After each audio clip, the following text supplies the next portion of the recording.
So how to enable Gemini on your Samsung Galaxy S24 Ultra?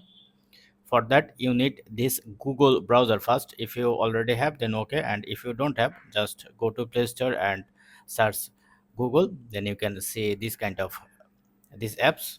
Now you have to open your apps first, then top corner open your mail, then go to your settings, and here you find the Gemini. Press on it. Now press on turn on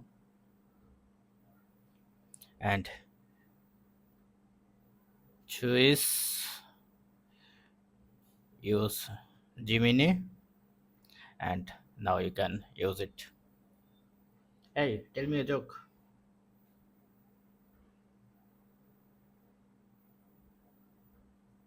It's a little bit slow. Sure, here's a joke. I tried starting a hot air balloon business, but it never took off. And you can use a image search as well.